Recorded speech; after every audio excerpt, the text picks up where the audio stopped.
আসসালামু আলাইকুম রহমতুল্লাহি ওবরকাতুহু।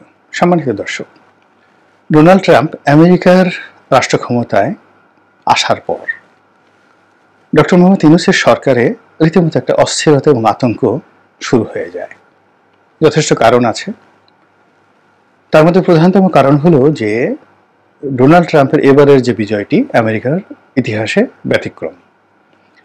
আবার বাইডেন সরকার ডোনাল্ড ট্রাম্পের জমানাতে যে কর্ম করেছেন, অর্থাৎ ডোনাল্ড ট্রাম্পকে কোর্টে নিয়েছেন, গ্রেপ্তার করেছেন, জেলে রেখেছেন, তার বাড়িঘর তল্লাশি করেছেন এবং তাকে বেইজ্জতি করার জন্য সর্বোচ্চ চেষ্টা করেছেন। এটি আমেরিকার ইতিহাসে ইতিপূর্বে কখনো ঘটেনি। এক।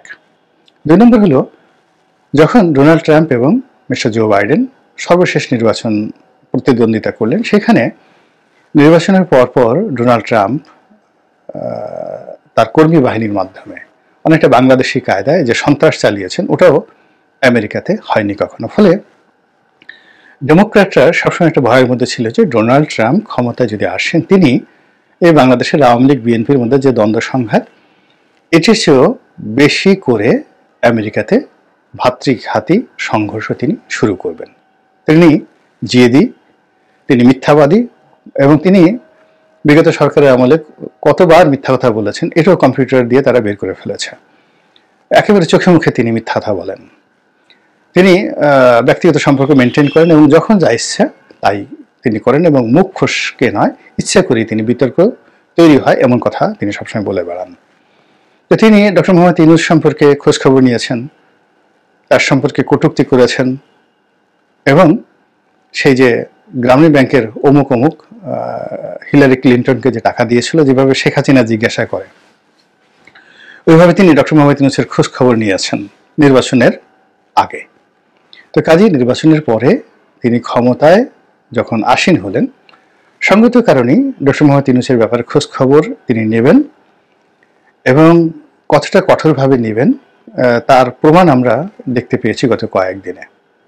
যে নির্বাচিত হওয়ার পর পুরো যেই মেক্সিকো সাগর বা উপসাগর, গালফ অফ মেক্সিকো, এটার নাম পাল্টে দিয়েছেন। তারপর তিনি কানাডার মতো রাষ্ট্রকে আমেরিকার অন্তর্ভুক্ত করার জন্য তিনি বলেছেন যে আসলে কানাডা বাংলা মানে যাকে বলা হয় আমেরিকার অঙ্গরাজ্য হওয়া উচিত। তিনি ডেনমার্কের নিকট থেকে গ্রিনল্যান্ড দখল করার জন্য তিনি ঘোষণা দিয়েছেন যে গ্রিনল্যান্ড তিনি দখল করে নেবেন। এরকম আরো অনেক কিছু। তো এই খ্যাপাটে মানুষটি ডক্টর মোহাম্মদ ইউনূসের জন্য যে বুমেরাং হবেন, ক্ষতিকারক হবেন, এই ধরনের চিন্তা ভাবনা না করাটাই এক ধরনের নির্বুদ্ধিতা, যেটি সরকার যারা পরিচালনা করেন এখন এই মুহূর্তে বাংলাদেশে, তারা নিঃসন্দেহে আমার সাথে জ্ঞানী গুণী এবং তারা সেই বিষয়গুলো খুব ভালো করে বুঝেন এবং সেই জন্যই তাদের একটা প্রস্তুতি পর্ব চলছে, তলে তলে, সামনে পেছনে। একটি কাজ হলো যে তাদের যে পুরনো সম্পর্ক, আমেরিকার যে লবি, অর্থাৎ ডক্টর মোহাম্মদ ইউনূসের যে আমেরিকান যে লবি রয়েছে, সেই লবিতে ক্লিন্টন ফাউন্ডেশন, সেই ক্লিন্টন ফাউন্ডেশনের সঙ্গে সঙ্গে জর্জ সরোজের নাম আসছে, বিখ্যাত ধনকুবের, যিনি আমেরিকার যে ডিপ স্টেট পরিকল্পনা, সেই পরিকল্পনাতে অর্থ বিনিয়োগ করেন। এবং এটি কিভাবে করেন, যারা আমেরিকার ফরেন পলিসি সম্পর্কে জানেন তারা খুব ভালো করে জানেন যে আমেরিকার অনেকগুলো কোম্পানি রয়েছে, অয়েল কোম্পানি, তারপরে অনেকগুলো প্রতিষ্ঠান রয়েছে যারা আমেরিকার নামকরা যে রাষ্ট্রীয় প্রতিষ্ঠান এবং বেসরকারি প্রতিষ্ঠান, এনজিও, তাদের মাধ্যমে বিলিয়ন ডলার বিভিন্ন দেশে তারা বিনিয়োগ করে সেই দেশের রাষ্ট্র ক্ষমতা পাল্টিয়ে ফেলে। তারপর রাষ্ট্র ক্ষমতা পাল্টিয়ে ফেলার পর ওখানে নিজেদের লোক নিয়োগ করে এবং নিজেদের লোক নিয়োগ করে তারা উইদিন 60 ডেজের মধ্যে মানে অসম্ভব সব রাষ্ট্রীয় পর্যায়ের যে বাণিজ্যিক চুক্তিগুলো তারা করে ফেলে। তো ধরুন তারা বিনিয়োগ করলো বাংলাদেশ বা ভুটানের ক্ষেত্রে বা মালদ্বীপের ক্ষেত্রে $1 বিলিয়ন, মানে 10,000 কোটি টাকা বা 11,000 কোটি টাকা, কিন্তু তারা দেখা গেল যে 60 দিনের মধ্যে এমন কয়েকটি ব্যবসা পেল 1 লক্ষ কোটি টাকা তারা হাসিল করে নিয়ে গেল। এটাই ডিপ স্টেটের থিওরি এবং এই থিওরিটা বাস্তবায়ন করার জন্য আমেরিকাতে যে কজন লোক বিনিয়োগ করেন তাদের মধ্যে জর্জ সরোজের নাম এই মুহূর্তে সবচেয়ে বিতর্কিত। তো যাই হোক, তাদের সঙ্গে ডক্টর ইউনূসের কি সম্পর্ক, তাদের সঙ্গে বর্তমান উপদেষ্টাদের কি সম্পর্ক, আমি কিচ্ছু জানি না, আমার এটা বলাও ঠিক হবে না। কিন্তু আপনারা সামাজিক মাধ্যমে ইচ্ছা করলে অনেক কিছু দেখে নিতে পারেন এই সময়ের মধ্যে কি কি ঘটনা ঘটে গেছে। আপনারা একবার একটু কল্পনা করেন তো, যে আমাদের গ্রাম বাংলার যে কথাগুলো রয়েছে, খায় দায় চিকন আলী, মোটা হয় রমজান, আন্দোলন করলো কারা, ও রক্ত দিল কারা, আর উপদেষ্টা হলো কারা।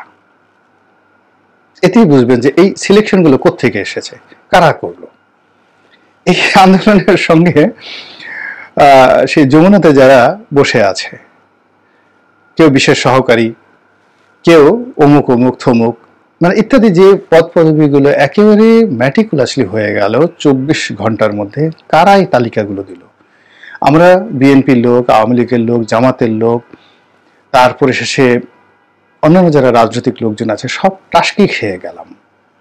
কেউ বলে যে এরা মানে প্রথম আলোর লোক, কেউ বলে ডেলি স্টারের লোক, কেউ বলে ভারতের লোক, কেউ বলে আমেরিকার লোক, কেউ বলে এনজিওর লোক, কিন্তু আলটিমেটলি এই ঘটনাগুলো কিন্তু ঘটে গেছে। তা কাজেই এগুলোর পিছনে অনেক অনেক পরিকল্পনা রয়েছে। তো যারা এই পরিকল্পনার অংশীদার, তারা সবসময় আমাদের মাথায় কাঁঠাল ভেঙেছে, আমরা সবসময় নির্বোধের মতো তাদেরকে প্রশংসা করেছি এবং তাদের দ্বারা অনেক ক্ষেত্রে আমরা প্রতারিত হয়েছি। তো এখন যে ঘটনাগুলো ঘটছে সেটা হলো, যেহেতু আমেরিকার একটা পট পরিবর্তন হয়েছে, আর বাংলাদেশের বর্তমান যে পট পরিবর্তনটা, এটি পূর্বতম রেজিম অর্থাৎ জো বাইডেনের একটা মাস্টার প্ল্যানের অংশ। তো কাজেই এই সময়টিতে যারা বর্তমান রেজিমে রয়েছেন তাদের মধ্যে এক ধরনের অস্থিরতা কাজ করবে এবং তাদের যে বিপদ বিপত্তি কি কি হতে পারে, এটি আপনার আমার বা সাধারণ আমজনতার চেয়ে তারা ভালো জানেন। এর কারণ হলো এই ধরনের খেলাধুলা করেই তারা জীবনে সফল হয়েছেন। কোনো কাজকর্ম করেননি, একটা এনজিও চালিয়েছেন, শত শত কোটি টাকার মালিক হয়েছেন। কোনো কাজকর্ম করেননি, শুধুমাত্র সরকারি টেন্ডারবাজি করেছেন, কোনো কাজকর্ম করেননি, কিন্তু সারা জীবন দেখা যাচ্ছে রাষ্ট্রের যত যাকে বলা হয় ঘি মাখন পোলাও, এগুলো সব খেয়েছেন। অধ্যাপক, খুব নাম করা অধ্যাপক, কিন্তু দেখা গেল যে জীবন অধ্যাপনাই করেননি, কিন্তু সেই ভারতের দালাল বা আমেরিকার দালাল রূপে, কিংবা শেখ হাসিনার দালাল রূপে, বা অন্য কারো দালাল রূপে দেখা গেল যে তারা সবসময় গদিতে চেয়ারে বসে পোলাও কুরমা মাখন অতীতেও খেয়েছেন, এখনো খাচ্ছেন। এই যে একজন শিবলি রুবায়াত, তার মতো মানুষ কি করে বলেন তো আওয়ামী লীগ জমানাতে শেয়ার মার্কেটের যে নিয়ন্ত্রক সংস্থা সিকিউরিটি এক্সচেঞ্জ কমিশন, সেটা চেয়ারম্যান হলো, কি করে সে হাজার হাজার কোটি টাকা সেখান থেকে বানালো। এই জিনিসগুলো চিন্তা করেন, যেগুলো সব মানে মাস্টার প্ল্যান। কখনো এটা মোসাদ থেকে হয়ে আসে, কখনো দিল্লি থেকে হয়ে আসে, কখনো সিআইএ থেকে হয়ে আসে, আর আমরা আমজনতা, বেকুব জনতা এগুলোর সাথে লাফালাফি করি। তো যেটা বলছিলাম যে ডক্টর মোহাম্মদ ইউনূসের এই সরকারের মধ্যে ডোনাল্ড ট্রাম্প আসার পরেই এক ধরনের অস্থিরতা তৈরি হয় এবং তারা বিকল্প খুঁজতে থাকে। তারা ভারতের সঙ্গে একটা মিনিমাইজ করার চেষ্টা করে, কেন প্রথম দিকে তারা চেষ্টা করেছিল ভারতকে হিট অ্যান্ড হার্ট করে বীরের মতো বা জেহাদি জনগণের মতো, জনগণের নেতা হিসেবে তারা চে গুয়েভারা হয়ে বা ফিদেল ক্যাস্ট্রো হয়ে কিউবার মতো একটা শক্তিশালী রাষ্ট্র গড়ে তুলবেন। আমেরিকার মধ্যে যেভাবে একেবারে নাকের ডগায় কিউবা টিকে আছে, ওইভাবে ভারতের নাকের ডগায় এটা টিকে থাকবে। কিন্তু পরবর্তী দেখা গেল যে না, সম্ভব নয়। তখন তারা ভারতের সঙ্গে সমঝোতা করার, বন্ধুত্ব করার জন্য উপায় খুঁজছে এবং এখন পর্যন্ত উপায় হয়নি। দ্বিতীয়ত, আমেরিকার সঙ্গে সম্পর্ক স্থাপন করার জন্য তারা চেষ্টা করেছে, কিন্তু সেটা কার্যত একেবারে বুমেরাং হয়ে গেছে। ফলে তারা কি করলো, সাবেক সরকারের যে এজেন্সিগুলো রয়েছে, যে লোকজন রয়েছে, লোকবল রয়েছে, ফাইন্যান্স রয়েছে, কানেক্টিভিটি রয়েছে গ্লোবালি, সেটাকে তারা ম্যাটেরিয়ালাইজ করার চেষ্টা করেছে বা করবে, এটাই স্বাভাবিক। এবং সেই জিনিসগুলো করতে গিয়ে মিস্টার ডোনাল্ড ট্রাম্পের সঙ্গে তাদের যে সম্পর্ক আরও খারাপ হবে, এবং সেই খারাপ হওয়ার প্রেক্ষিতে পর্দার আড়ালে যে অনেক উত্তেজনাকর ঘটনা ঘটছে, অনেক নাটক হচ্ছে, উপনাটক হচ্ছে, সেগুলো আমরা কিন্তু মোটামুটি বুঝতে পারছি। এবং অতি সম্প্রতি মিস্টার ডোনাল্ড ট্রাম্প এবং মিস্টার নরেন্দ্র মোদীর যে বৈঠক, এই বৈঠক নিয়ে যেভাবে আমজনতা উত্তেজিত, অস্থিরতায় ভুগছে, আওয়ামী লীগের লোকজনের মধ্যে যেভাবে একটা উল্লাস দেখা যাচ্ছে, একইভাবে সরকারের মধ্যে কিন্তু অস্থিরতা দেখা যাচ্ছে। এবং অস্থিরতার লক্ষণ বা ভয় পাওয়ার লক্ষণটা হলো এইরকম, যেমন ধরুন আপনি গ্রামের একটা রাস্তা দিয়ে যাচ্ছেন গভীর রজনীতে, একা, খুবই আধুনিক বিজ্ঞান মনস্ক, কোনোদিন ভূত প্রেতকে আপনি বিশ্বাস করেননি, অমাবস্যা রাত্রি, কিন্তু সেই দিন আপনাকে ভূতের ভয় পেয়ে বসলো এবং সেই ভূতের ভয়ের মধ্যে আপনি যাচ্ছেন, নিজের কাছে নিজে লজ্জা পাচ্ছেন যে আমি এত বিজ্ঞান মনস্ক, আমার এত ভয় কেন, কেন আমার হাত পা ঠকঠক করে কাঁপছে, আমার হৃদয়ের মধ্যে কেন ধুক ধুক আওয়াজ হচ্ছে, দিল কিউ না ধাক ধাক করে, এরকম কেন হচ্ছে। তো ওই অবস্থাতে যদি পেছন থেকে কেউ একটু ধীরে, ছোট একটা বাচ্চা ছেলে ওই রজনীতে জাস্ট দুষ্টামি করে বলে কুক, আপনি সঙ্গে সঙ্গে চিত হয়ে পড়ে যাবেন, সঙ্গে সঙ্গে চিত হয়ে পড়ে যাবেন, এমনকি আপনার হার্ট ব্রাস্ট হয়ে যেতে পারে, আপনার মস্তিষ্কে রক্তক্ষরণ ঘটতে পারে ভয়ের কারণে। তো মানুষ যখন অস্থিরতায় ভুগে তখন দেখা গেল যে ছোটখাটো বিষয়গুলো নিয়ে, অনুল্লেখ্য বিষয়গুলো নিয়ে, অপ্রয়োজনীয় বিষয়গুলো নিয়ে মাতামাতি করে।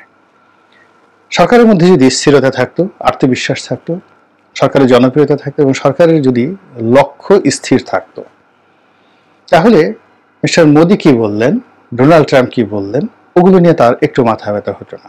এই বাংলায় শেখ হাসিনা হিলারি ক্লিন্টনের টেলিফোন ধরেননি, একদম ধরেননি।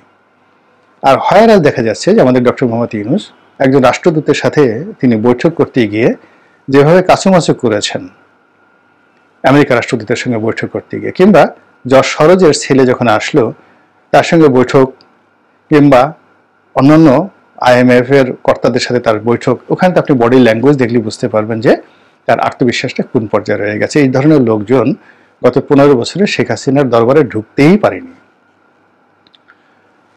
তো যেটা বলছিলাম যে এই অস্থিরতার কারণে কি হচ্ছে, আমরা যেভাবে আলোচনা করছি আমাদের মধ্যে অস্থিরতা রয়েছে, ভয় রয়েছে, আতঙ্ক রয়েছে, সরকারের মধ্যে রয়েছে, এবং এই জন্য সরকার কি করছে, রিয়্যাক্ট করছে।